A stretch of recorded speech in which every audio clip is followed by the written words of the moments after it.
Assalamualaikum warahmatullahi wabarakatuh. Sahabat Jelang Malam, ketemu lagi dengan saya Andre. Baik sahabat Jelang Malam, di video kali ini saya akan melanjutkan cerita Ririwa Numawa Mamala.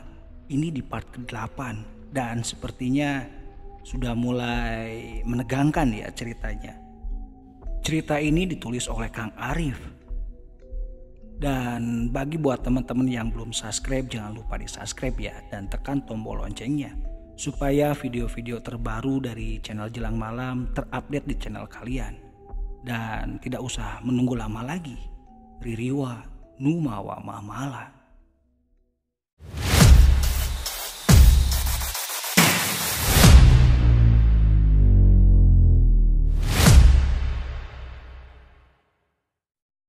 Setelah kejadian teror yang dialami oleh Juragan Warta, kesehatan dari Juragan Warta hari ke hari semakin memburuk. Dan bukan tentang kesehatannya saja, tapi mental dari Juragan Warta terganggu. Juragan Warta hanya terbaring tak berdaya dalam tempat tidurnya yang terbuat dari jati itu. Kadang tubuhnya keras layaknya kayu dengan mata melotot ke atas dan mulut menganga. Bak melihat sesuatu di atas atap seperti ada satu sosok yang mengintainya. Terkadang Juragan Warta sering meracu tak karuan dengan seiring menyebut Nyi Haryati dan istri mudanya yaitu Nyi Eti. Kesi sebagai anak semata wayang dari Juragan Warta pun sekarang tinggal di rumah megah ayahnya itu. Terkadang Kesi sesekali merasa jengkel dengan penyakit yang diderita ayahnya itu. Bukan tanpa alasan, Kesi merasa jengkel dan kesal dengan apa yang dialami ayahnya saat ini. Sudah beberapa dukun atau orang pintar, jawaban dari mereka sama, susah untuk disembuhkan.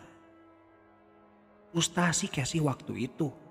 Sudah lari ke sana kemari untuk menyembuhkan Juragan Warta, tapi tidak ada hasil. Yang membuat Juragan Warta sembuh tentunya. Sakit yang diderita Juragan Warta sudah menyebar dari mulut ke mulut dan sudah menjadi buah bibir di kampung Haur Paganti. Sebagian warga begitu ngeri saat mendengar penyakit yang diderita Juragan Warta. Sebagian warga ada yang menyangkut pautkan sakitnya Juragan Warta dengan kejadian pembakaran dan penyiksaan di keluarga Aki Damini dan Nini Kaena yang mengakibatkan Nyi Haryati meninggal, yang sangat mengenaskan. Segelintir juga ada yang menyinggung dengan hilangnya istri muda dari Juragan Warta yang sangat janggal dirasakan oleh sebagian para warga kampung Haur Paganti. "Kang, bagaimana ini dengan keadaan Bapak?" Kesi bertanya penuh cemas kepada suaminya Kang Sahuri. Kang Sahuri yang sedang duduk di samping Juragan Warta mendengar pertanyaan dari Kesi yang hanya diam dan sesekali mengelus rambut Juragan Warta. Kang Sahuri pun beranjak dari tempat tidur dan menghampiri Kesi yang terlihat panik dengan bingung waktu itu. "Akang sudah berusaha mencari dukun dan orang pintar setanah Pajajaran, tapi nihil Nyai," ucap Kang Sahuri sambil duduk di kursi dan sedikit terbata-bata. Duduk di samping pintu kamar tepatnya. Mendengar jawaban Kang Sahuri, Kesi hanya menghela napas panjang, menandakan bingung tiada akhir. Kesi pun duduk di samping Kang Sahuri dan memegang tangan kekar Kang Sahuri dan bertanya, yang membuat Kang Sahuri kaget bukan main waktu itu. "Dukun dan orang pintar sudah tidak bisa. Bagaimana kalau Bapak kita bunuh saja, Kang?" ucap Kesi sambil memasang wajah tanpa dosa. Kang Sahuri hanya terdiam dan memandang tajam wajah Kesi istrinya itu. Terlihat keringat dingin membasahi wajah Kang Sahuri. Tangan kiri Kang Sahuri pun mengusap wajahnya dan kembali bersuara, "Eling Nyai, istighfar." Mendengar jawaban Kang Sahuri membuat Kesi naik pitam dan berdiri membentak suaminya itu. "Akang lihat itu." Kesi sambil menunjuk ke arah Juragan Warta yang terbujur kaku layaknya kayu. "Saya sudah gak sanggup, Kang. Kesi sudah tidak mau mengurus Bapak lagi," sambung Kesi. Kang Sahuri seakan terpanggil amarahnya dan Kang Sahuri berdiri dan mencekik leher Nyi Kesi. Kamu ini sudah gila. Terima dan ikhlas apa yang sekarang sudah terjadi. Ini semua salah kamu dan bapak kamu. Dan ini semua balasan apa yang sudah kalian lakukan, ha? Mendengar jawaban Kang Sahuri, sekalipun leher Kesi masih dalam genggaman suaminya, bukan itu yang membuat Kesi terperangah. Tapi bagaimana Kang Sahuri tahu semua ini? Lepaskan, Kang, ucap Kesi. Sambil tangan Kesi mencoba melepaskan tangan kekar Kang Sahuri yang mencekik lehernya itu. Terlihat wajah Kesi sudah memerah dan mata Kesi sudah melotot. Tangannya yang dari tadi berontak dan meronta sekarang mulai melemah. Kang Sahuri seperti kesetanan dan tanpa belas kasih terus mencengkeram leher istrinya itu. "Bapak?" Suara lembut itu membuyarkan kekejian Kang Sahuri. Ternyata Neng Uma yang memanggil Kang Sahuri. Cengkeramannya pun dilepaskan dan membuat Nyi Kesi terhuyung dan jatuh ke bawah. Sambil memegang leher Nyi Kesi, batuk dan mengerang terdengar di kamar Juragan Warta. Kang Sahuri pun kembali duduk dan menutup wajahnya dengan kedua tangannya. Penyesalan dan bingung apa yang sedang dialami menjadi satu. "Jauh kaditu, hampura Kang Nyai." Tiba-tiba Juragan Warta berteriak dan membuat Kang Sahuri terperanjat dan mendekati tempat tidur Juragan Warta. Nyi Kesi masih lemas, terduduk di bawah meja dan terlihat Neng Uma mendekati dan memeluk Nyi Kesi. "Hampura Kang Nyai, akang salah, akang kejam." Juragan Warta terus mengucap dan mengulang kata-kata yang sama. "Istighfar Pak Eling." Kang Sahuri sambil mengelus rambut Juragan Warta. Tiba-tiba suara Juragan Warta berubah menjadi suara perempuan dan tertawa melengking. Membuat siapa yang mendengar tertawanya pasti akan menutup telinga saking tingginya. "Kesi, sia jeung bapak sia. Geus ngajadikeun aing jadi kieu." Juragan Warta bersuara perempuan dan berucap, Kesi dan Juragan Warta penyebab semua ini. Hening dan mencekam di kamar Juragan Warta yang sangat terasa. Kini Juragan Warta terlihat duduk dalam tidurnya. Tatapan matanya sangat tajam tertuju ke arah Kesi. Kesi melihat itu pun bangkit dan mengangkat Neng Uma dan bersembunyi di belakang Kang Sahuri. Mata Juragan Warta begitu liar melirik ke kiri dan ke kanan dan terlihat tersenyum menyeringai ke arah Kesi. Setelah perjanjian diikrarkan antara Kidamini, Kaena dan penguasa Gunung Ringgeng yaitu Eyang Pusparengge, kini tubuh Haryati yang tadinya mengenaskan dengan luka bakar hampir seluruh tubuhnya. Sekarang Haryati terlihat seperti semula, tidak ada kekurangan, hanya saja belum bernyawa. Karena perlu tumbal satu angka gadis yang lahirnya dan nasibnya sama, biar Haryati kembali ke semula. Melihat tubuh Haryati kembali utuh, terlihat Kidamini dan Nyi Kaena begitu senang.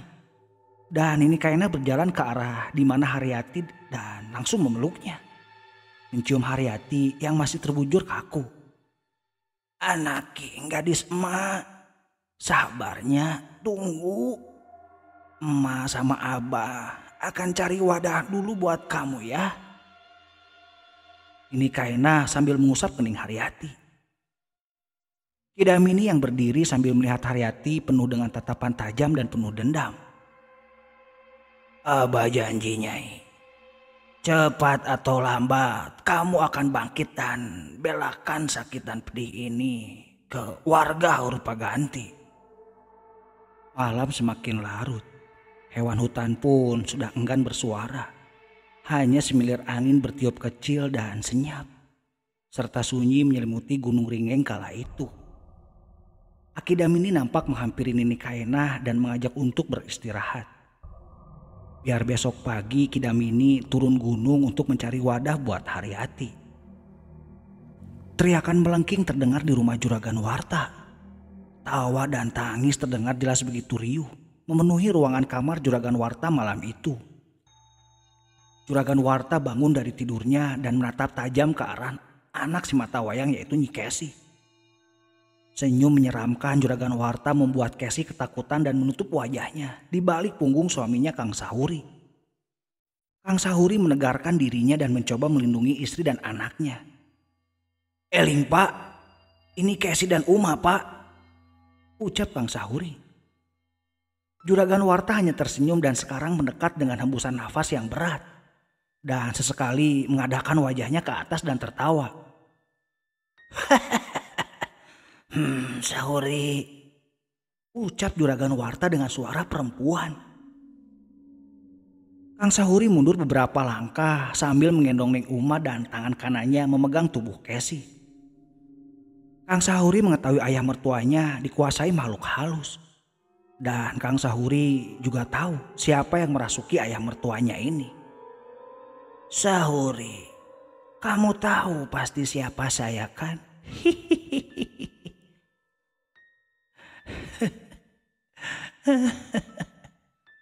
Sesekali Juragan Warta menangis. Sekarang Juragan Warta terdiam dan mematung, tapi tatapan matanya tetap tajam ke arah Kesi. Wajah sendu diperlihatkan Juragan Warta yang dikuasai makhluk halus ini. Air mata terurai membasahi pipi keriput Juragan Warta itu. "Akibat serakah dan ambisi dilatar belakangi dendam. Saya yang dikorbankan kan?" Juragan Warta kembali berbicara dengan suara perempuan. "Dan kamu Kesi?" Juragan Warta sambil menunjuk ke arah Kesi. "Gaji dan biadab. Apa salah saya?" Mata melotot dengan suara gigi beradu begitu jelas terdengar. Sejenak suasana hening, senyap dan panas terasa di dalam kamar. Padahal sehabis hujan malam itu. Sesekali Kesi mengintip di balik punggung Kang Sahuri. Neng Uma hanya memeluk erat badan ayahnya tanpa berani melihat ke arah Juragan Warta yang dikuasai makhluk halus. "Jawab Kesi," bentak Juragan Warta. Setelah membentak Kesi, dengan cepat Juragan Warta sudah lenyap di pandangan Kang Sahuri. Tiba-tiba lampu mati, membuat suasana semakin menegang dan Kang Sahuri lebih erat menjaga anak istrinya ini. Hanya hembusan nafas dan detak jantung yang terdengar. Mata Kang Sahuri yang tajam itu mencoba memperjelas dalam gelap dan mencoba mencari di mana Juragan Warta berada. Tapi sayang, Kang Sahuri kehilangan jejak dan tak lama terdengar bisikan di telinga Kang Sahuri. "Bunuh si Kesi Sahuri." Dek. Kang Sahuri terperanjat dan membalikkan badan dan mencari di mana asal suara itu. "Keluar Kesi, bawa Uma." Kang Sahuri menyuruh Kesi untuk membawa anak semata wayangnya. "Moal bisa keluar sih ya. Saacan aya nu maot di ieu ruangan." Hanya terdengar suara tanpa wujud mengucap tidak bisa keluar kecuali tidak ada yang mati di kamar ini. Mendengar itu Kang Sahuri seperti menarik kembali omongannya dan semakin memegang erat tubuh Neng Uma yang digendongnya. Keanehan terjadi malam itu di kamar Juragan Warta. Yang dirasakan Kang Sahuri yang digendong itu anaknya Neng Uma. Tapi Kang Sahuri melihat yang digendongnya itu batang kayu. Dan Kang Sahuri membuang batang kayu yang digendongnya itu. "Kesi, Kesi, Uma, Uma." Kang Sahuri memanggil Neng Uma dan Nyi Kesi. Wajah panik terlihat dari Kang Sahuri. Kang Sahuri mencoba mencari dan memanggil. Tapi yang membuat aneh Kang Sahuri, kenapa sekarang berada di tepi jurang?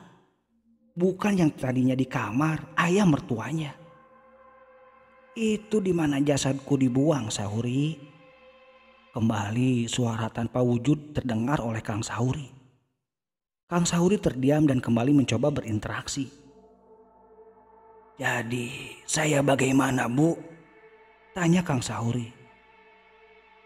"Bunuh si Kesi," ucap Juragan Warta. Tidak mungkin saya membunuh istri saya," ucap Kang Sahuri.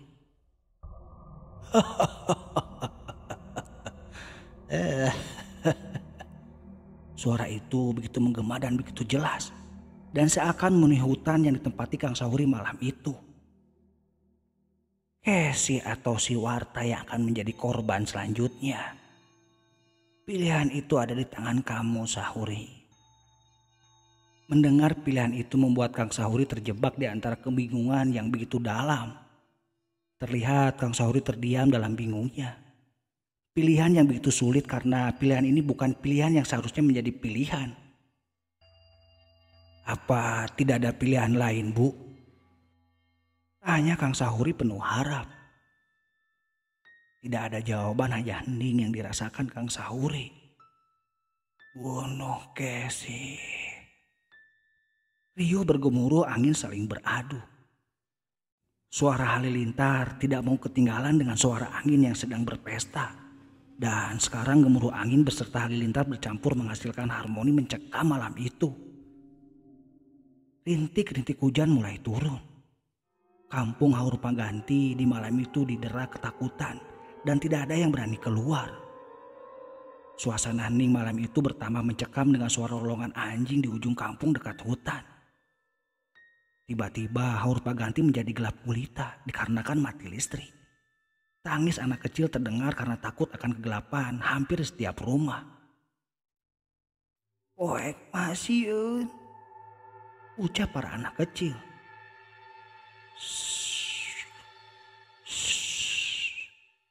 Sekarang terdengar suara langkah digusur dengan bersuara riri dan mengucap,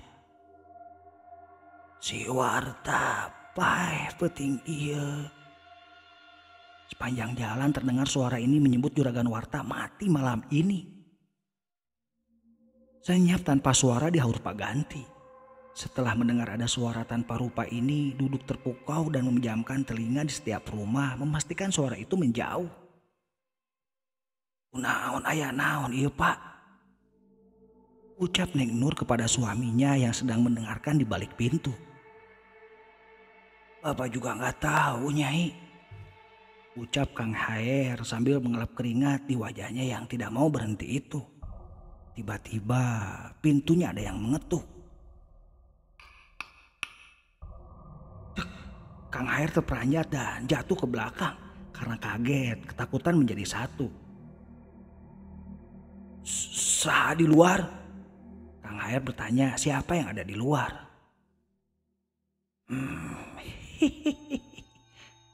"Abdi juragan istri." Yang di luar menjawab mengaku juragan istri, Nyai Eti. "Si Warta geus paeh." Kembali suara itu mengucap Juragan Warta sudah mati. "Kaditu kuring eueuh sangkut paut jeung Juragan Warta." Kang Aher dengan suara bergetar menjawab bahwa keluarganya tidak ada sangkut paut dengan Juragan Warta. Seketika senyap, tidak ada jawaban. Hanya hembusan napas berat Kang Aher dan rintihan anak dan istrinya yang terdengar. "Asup ke kamar, bawa budak." Dengan suara berbisik Kang Aher menyuruh istrinya masuk ke kamar dan bawa anaknya.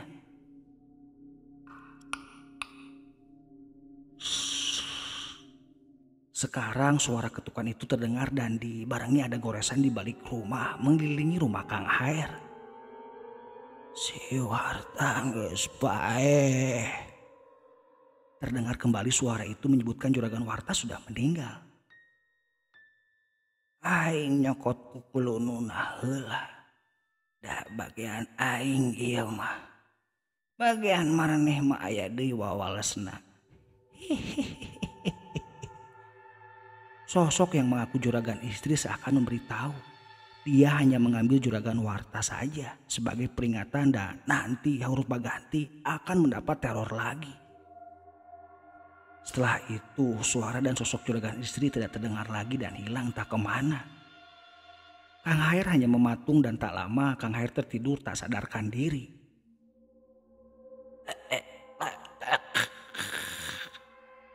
Mata melotot menghadap ke atas.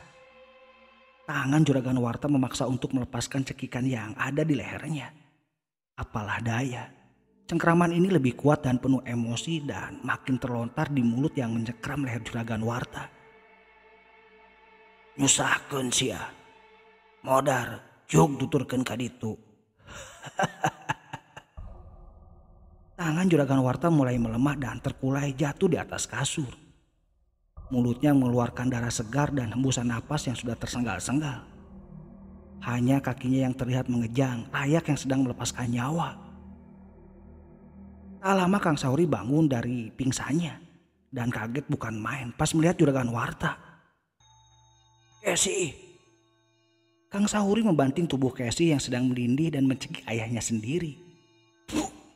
"Aduh, sayang seribu sayang, nyawa juragan Warta sudah tak tertolong." Mata melotot dan mulut menganga dengan luka lebam di leher juragan Warta bekas cengkraman tangan Kesi. Kang Sauri menoleh ke arah Kesi yang masih duduk di dekat lemari. Tatapan tajam Kang Sauri ke arah Kesi layaknya singa jantan yang akan memangsa buruannya. "Apa yang kamu lakukan, Kesi? Ini bapakmu," bentak Kang Sauri. Kesi seakan tak percaya apa yang telah diperbuatnya, dan hanya tangisan dan penyesalan terlihat di wajah Kesi. Kang Sauri duduk di samping jasad juragan Warta dengan menjambak rambutnya sendiri. Bingung harus bagaimana menjelaskan tentang kematian ayah mertuanya ini. Dalam sunyinya di kamar juragan Warta kembali terdengar suara cekikikan dengan berucap, "Hihihihi. Si Warta geus pae. Ayeuna aing dek indit." Hihihihi.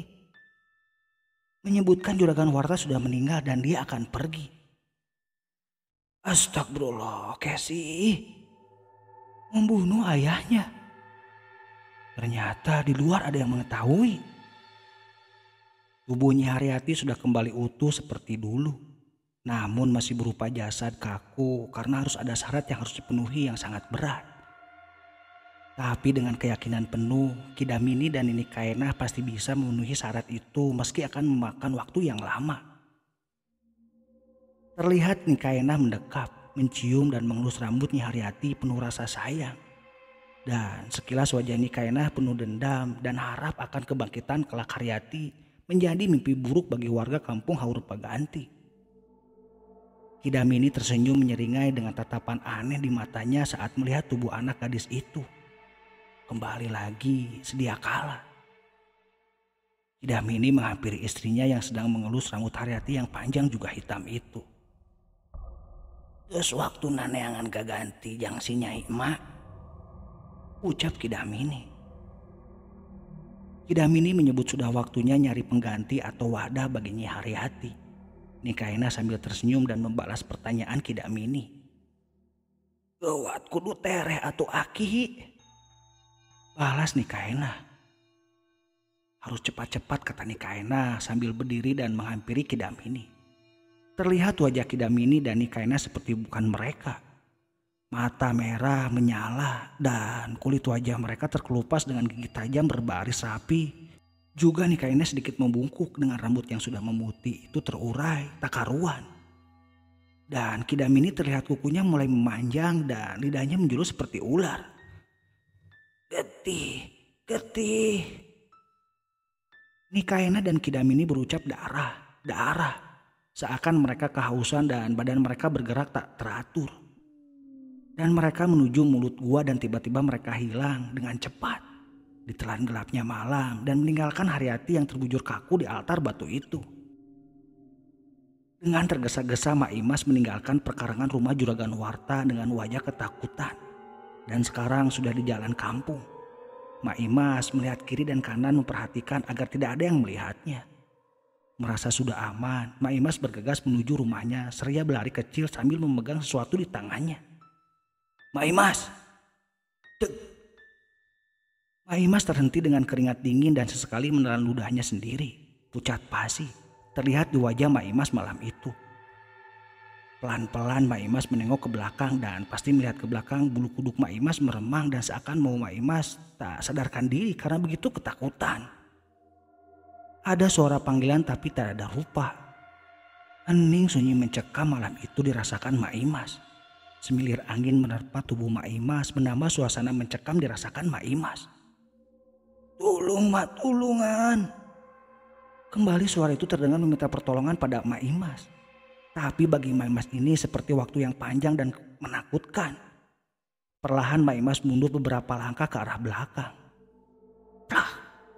Tubuh Maimas ada yang menepuk. Bukan main kaget dan ketakutannya Maimas malam itu. Tiba-tiba ada yang menepuk tubuhnya. Setan! Ucap Maimas berteriak sambil bersiap mau berlari, tapi segera tangan Maimas dipegang. Ini saya, Mak. Maimas terhenti dan melihat siapa sosok yang memegang tangannya itu. Sahuri. Maimas pucat pasi saat tahu Kang Sahuri yang berada di depannya itu.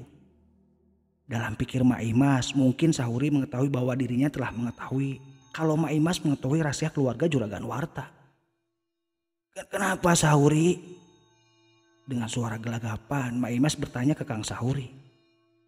Kang Sahuri menatap tajam ke arah Maimas. Membuat Maimas merasa dicurigai dan terintimidasi oleh tatapan tajam Kang Sahuri.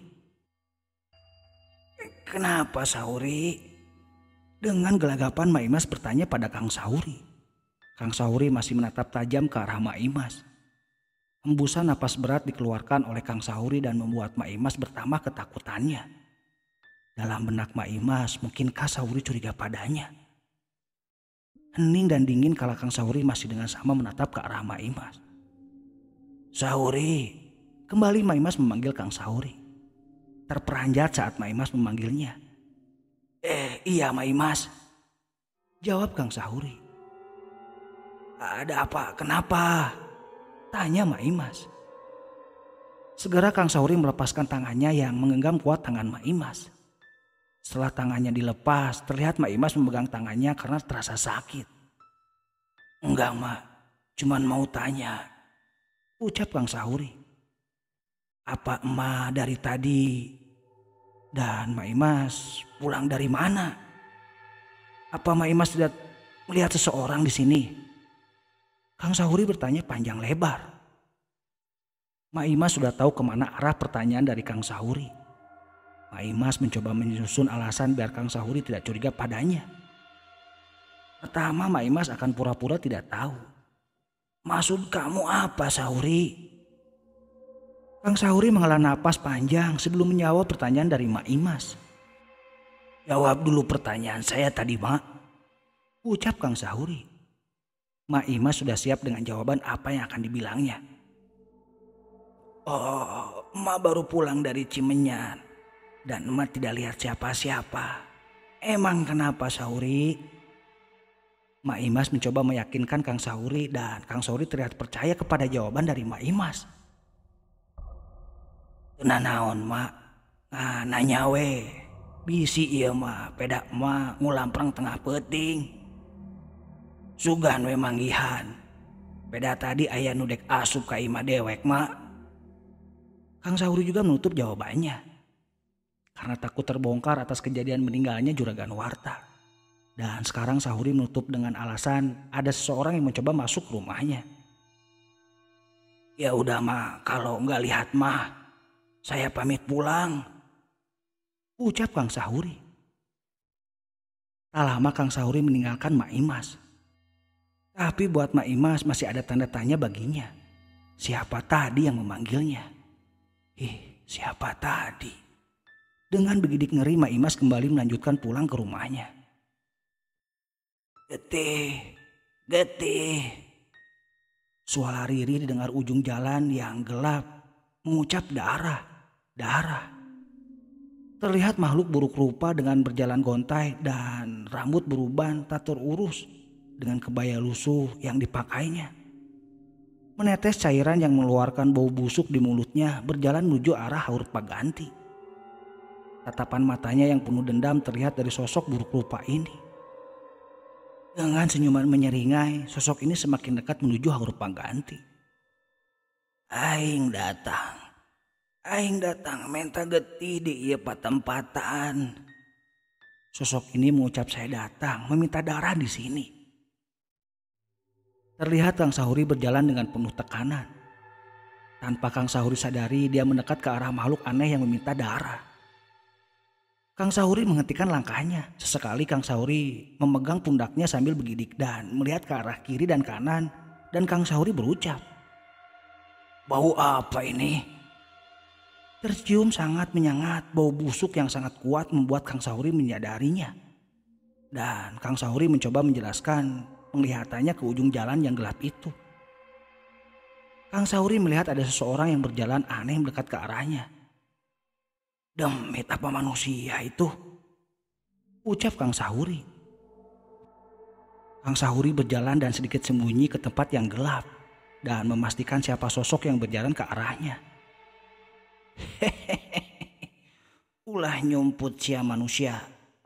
Aing ngambe anu ngeunah di diri si laing.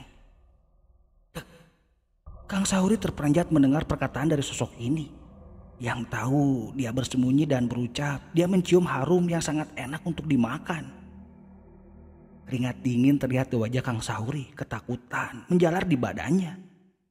Tapi tidak lama Kang Sahuri menepis semua itu karena penasaran dengan siapa di hadapannya. "Kira aing sieun ku sia jurig," ucap Kang Sahuri dengan menyebut dia tidak takut dengan setan. Kang Sahuri pun keluar dan menampakkan diri dengan mengikat sarung di pinggang dan sudah siap apa yang akan terjadi. Suara tawa melengking memecah malam menuju dini hari itu. Sosok ini sekarang menunduk dan berjalan merayap dengan tatapan tajam ke arah Kang Sahuri. "Kaenah," ucap Kang Sahuri yang sudah melihat jelas siapa sosok itu. "Ampurah kesi pak," dengan tangis sesegukan sambil meluk jasad Juragan Warta. Kesi meminta maaf kepada ayahnya yang telah dia bunuh dengan cara tidak sadar. Terlihat Neng Uma masih terlelap tidur tanpa terganggu dengan situasi yang sangat menegangkan malam itu. "Kang Sahuri kenapa lama?" gumam Kesi. Berdiri dan sesekali melihat ke arah jendela hanya pagar hidup dan jalanan kosong yang Kesi lihat malam itu. Dengan gelisah dan takut bercampur menjadi satu dirasakan Kesi. Hanya suara jam dinding yang terdengar menunjukkan jam 3:21 malam itu. "Bapak!" Neng Uma terbangun dari tidurnya sambil berteriak memanggil ayahnya Kang Sahuri.